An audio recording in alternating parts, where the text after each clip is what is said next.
Je pense qu'on a eu notre dose de musique folk pour au moins 10 ans.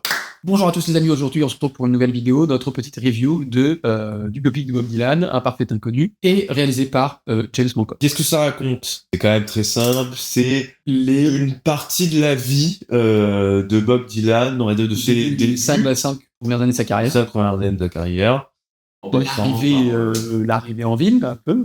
L'arrivée en ville, son entrée dans l'univers du folk, la manière dont il s'est emparé de ce style et il l'a un petit peu remis sur le devant de la scène, remis sur le goût du jour, et comment il a pu évoluer dans ce milieu-là avec les gens qu'il a rencontrés, son caractère, sa manière de voir la vie, la musique, ça en 2h30. En 2h30, son rapport à l'écriture et aussi vers l'époque rock. Voilà, tout à fait. Rien que du rock.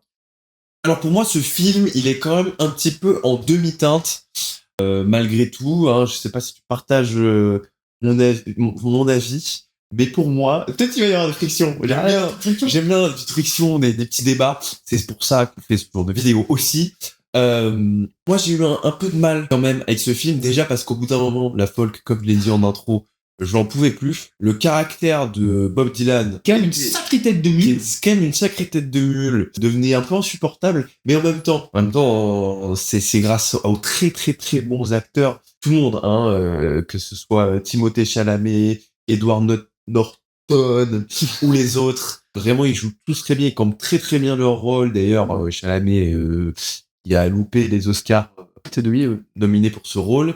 On sent qu'il y a une vraie implication de tous les acteurs. On sent que ça leur tenait à cœur de faire ce film-là. Je trouve qu'il apporte un certain charisme à ce personnage-là. Et je trouve que ce type-là est bon parce qu'il n'y a pas de charisme naturel. Mais il y va, il arrive à mettre du charisme vraiment avec son jeu, quoi. Avec son talent, et ça, c'est très fort. C'est très fort parce que là, on commence à avoir plusieurs exemples entre Le Roi ou The King, ou le film qu'il a fait avant Dune, qui a donné l'idée à Denis Villeneuve de dire ce type-là, il pourrait faire mon Paul Atreides. Donc, c'est pas rien. Plus Paul Atreides, plus maintenant on n'est pas sur un rôle de charisme, mais on est sur un truc qui l'incarne bien. De prestance. Exact. D'aura. Exact. On est plus sur l'aura, la manière de se déplacer, de parler, d'interpréter son personnage. Après, c'est vrai que souvent, les acteurs de biopic sont amenés à être récompensés aux Oscars. C'est vrai que dans ce film-là, j'ai trouvé que les thèmes étaient assez intéressants. La manière dont c'était mis en scène, évidemment aussi par James Mangold, que j'apprécie, que ce soit dans les choix de caméra, assez porté, assez ancré dans le réel, et finalement c'est ce qu'on veut dans un biopic. Et je trouve que la composition est toujours très juste, que ce soit dans l'éclairage, dans les scènes d'émotion. On est vraiment avec ces personnages, on est vraiment à l'intérieur de leur vie. On est vraiment, je trouve, avec eux, on sent l'évolution, on sent les doutes qui les habitent, et c'est aussi, ça rejoint le jeu d'acteur, évidemment. C'est vraiment quelque chose de complémentaire, et James Mangold le fait très très bien. Très fort, oui, filmé d'une manière à ce qu'on puisse voir les émotions, et d'une manière à ce que les acteurs puissent donner, et puissent, qu'il y ait une émulation, que ça voit très bien. Non, mais c'est vrai que s'il n'y a pas la manière de filmer qui va avec le jeu, qui permet aux acteurs de tout donner, ou alors de serait qui correspond au thème du film, bah ça rend pas. Et c'est vrai que visuellement, c'est très très très beau. Ce film, bravo, parce que ça rend vraiment bien.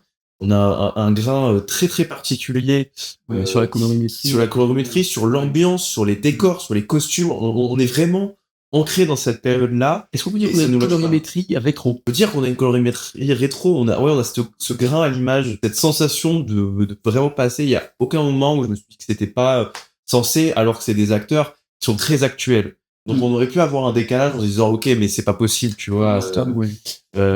Mais on a vraiment ce truc-là de se dire on est ancré dans l'univers et on n'en sort pas. Et en plus, si je dis pas de bêtises, moi j'ai en voyant des images comme ça, il y a des différences de colorimétrie, il me semble, selon les endroits. Parce que selon les scènes, selon les pièces sont pas éclairées pareil. Mais par exemple, la scène de l'hôpital au début, on a un truc beaucoup plus froid. Parce qu'il arrive en ville, on dirait qu'il a pas encore de chez lui, il est en manteau, machin, il est pas installé, on sait pas trop où on va, on sait pas trop qui est ce gars-là. C'est-à-dire que même là, ça suit exactement, c'est cohérent. Et ça, c'est signe d'une réalisation intelligente. Après, évidemment, on va parler des musiques parce que c'est un truc musical. Je trouve qu'elle s'intègre assez bien. Faut saluer le boulot. Il faut saluer le boulot. Il y a eu du boulot. Je trouve qu'elle s'intègre assez bien dans la narration de l'histoire et dans ce que ça apporte. Néanmoins, je trouve il y en a quand même beaucoup. Mais après, c'est mon avis, ça reste assez subjectif. C'est peut-être aussi la musique de Bob Dylan me touche moins que sur d'autres biopics. Et parfois, ça m'a sorti un peu du truc, ça m'a ralenti le rythme, qui est déjà très très étiré. Et pourtant, sur une toute petite période de sa vie, ça aussi, ça m'a un peu refroidi sur la fin. Je me disais, ok, mais en fait, j'ai pas tant appris sur sa vie que ça. J'ai appris sur un moment de sa vie, mais pas sur toute sa vie. Et c'est pour ça que malheureusement, c'est un reproche que je fais généralement souvent aux biopics, que ça traite souvent des parties de vie, et ils peuvent pas faire autrement, sinon les films duraient 70 ans. C'est les reproches que j'ai. Parce que ce qu'on n'a pas dit, c'est que c'est une adaptation. C'est une adaptation d'un roman, enfin d'un livre, bref, une adaptation qui traite de ses premières années de carrière, de son début de sa vie, de son arrivée à Granville, quoi. Son arrivée en tant qu'inconnu. C'est pour ça aussi. Bon, c'est vrai que c'est particulier du coup d'étirer, mais que sur une petite période. Je suis d'accord. Je suis d'accord. C'est vrai que moi, à la fin, j'aurais voulu en savoir plus. Ce qui est plutôt positif. Ce qui est plutôt positif. Ouais. Mais la suite, quoi. Ça donne un sentiment, comme on a pu faire notre critique sur Bob Marley, d'inachevé. L'inachevé, où on se dit, ok, il va passer dans un nouveau stade de sa vie, ben on s'en le voit pas. Et c'est un petit peu dommage. C'est volontaire dû à l'adaptation, mais c'est un petit peu dommage, étant donné qu'on reste accroché. Après, 2h30, ça commence aussi à être long, donc on peut pas tout choisir. C'est vrai, c'est complètement vrai. Voilà, là-dessus, il y a un parti pris. Pour revenir sur les musiques, les chansons, le travail qui a été fait sur le réalisme, tout ça, on a annoncé, il y a quelques années, Timothée Chalamet qu'il allait jouer ça. Et puis ensuite, on lui a annoncé qu'il allait chanter lui-même. Et il y a eu un vrai boulot. Alors, est-ce qu'il dit ça parce que c'est la promo du film, ou est-ce que vraiment ça a été son rôle le plus travaillé? En tout cas, il l'a dit. Et je pense, en tout cas, que, enfin voilà, moi ça me fascine toujours à quel point ils arrivent à faire ressembler l'acteur au personnage. Ah pardon, mais ah oui, que ce soit dans le style, mais même jusqu'à l'apparence, manière d'être, ça c'est le niveau de l'acteur, mais l'apparence c'est autour, c'est autre chose. Et là il y a un niveau de voix. Moi ça m'a marqué à quel point il va chercher le timbre de voix de Bob Dylan. Il chante pas en pleine gorge, il chante en haute gorge. En fait, il va un petit peu modifier sa voix. Et il arrive à chanter comme ça. C'est très fort. Il y a une adaptation là-dessus qui est vraiment quelque chose d'ambitieux. Ça, il faut saluer ce boulot-là. De chant, de décor et de contexte, etc. Et aussi, et c'est pas le cas de tous les films loin de là, un petit peu de développement de personnages. Même sur une courte période, on voit ce qui se passe dans sa tête, quoi. On voit ce qui se passe, on voit les gens qui défilent, qui changent, qui évoluent, qui se recroisent, etc. C'est vrai que déjà en termes de dialogue, c'est bien écrit. Les interactions entre les personnages sont assez succulente à déguster, parce qu'on sent comme on le disait un petit peu au début de la vidéo, on sent les interactions, on sent les frictions, on sent les émotions, et tout ça, ça fait une belle connexion des personnages, et en fait tout simplement parce que c'est la vie. J'ai envie de dire, donc évidemment quand on copie la vie, ça se passe plutôt bien, même si c'est une adaptation. Il y en a quelque chose d'assez organique, d'assez naturel dans les enchaînements, dans les décisions prises. Je veux dire, chaque personnage tient son caractère d'un bout à l'autre, si on le prend de manière vraiment purement filmique, hein, et qu'on sort un peu de ce contexte justement d'inspiration de la vie. Chaque personnage s'en tient à son caractère du début à la fin, évolue vraiment, a une vraie trajectoire, et c'est intéressant de la suivre, et on a envie de la suivre, on a envie de savoir pourquoi il fait ça. On sait un petit peu pourquoi il fait ça, parce qu'on apprend à les connaître, mais il y a une vraie volonté de tenir au personnage, de réalisme, et d'attention aux détails. Et c'est ce qu'on demande à la biopic, dans le réalisme de la forme, de l'image, du contexte, de l'histoire, de l'évolution, de la compréhension du caractère, des choix de vie, des difficultés et tout. Là-dessus, c'est un bon biopic. Voilà, en termes de fond et forme, bon, après les parties chacun décidera.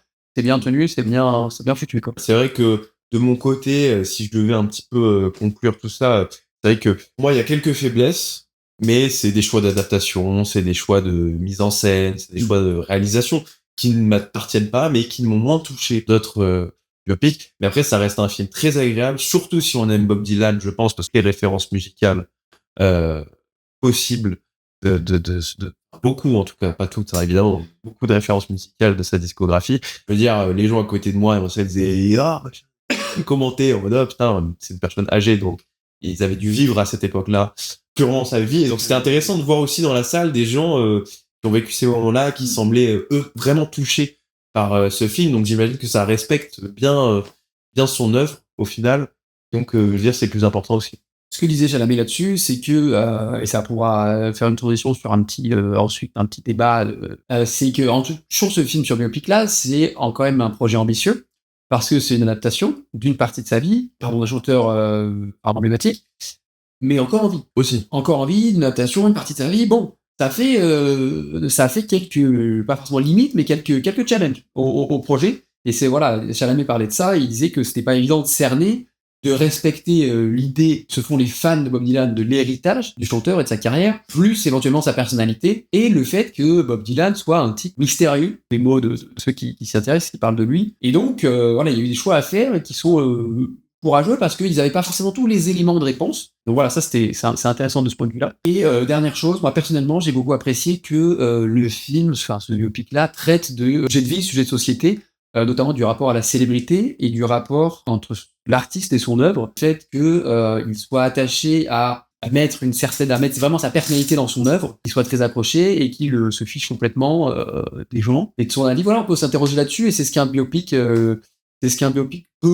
doit ou peut apporter. Une réflexion sur la vie, quelque chose d'assez réaliste parce qu'on retranscrit la trajectoire de vie de. Mais du coup, qui amène des thématiques universelles puisque tout le monde peut Exactement. à son échelle, évidemment, mais il n'est pas tous Bob Dylan, mais toujours intéressant. Toujours intéressant, voilà, de se dire est-ce qu'il peut vraiment imposer mon style aux gens, donc je traite moi, etc., etc. Plein de thèmes. Voilà, donc voilà ce qu'on avait à vous dire sur Perfect Unknown. Là, je me suis lancé un anglais, qui était un très bon biopic, encore une fois, et chapeau à Timothée Chalamet et aux équipes de James Mangold. N'hésitez pas à nous follow sur Instagram, à vous abonner sur YouTube, à mettre un petit commentaire, un petit like, ça fait toujours plaisir, surtout. On reprend, donc c'est reparti. À donner votre avis, à donner des idées de films. Alors n'hésitez pas, allez au cinéma, regardez des films, mangez du popcorn chez vous. Comme au cinéma. Mais pas au cinéma. À très bientôt les amis. Ciao, ciao. Ciao, ciao.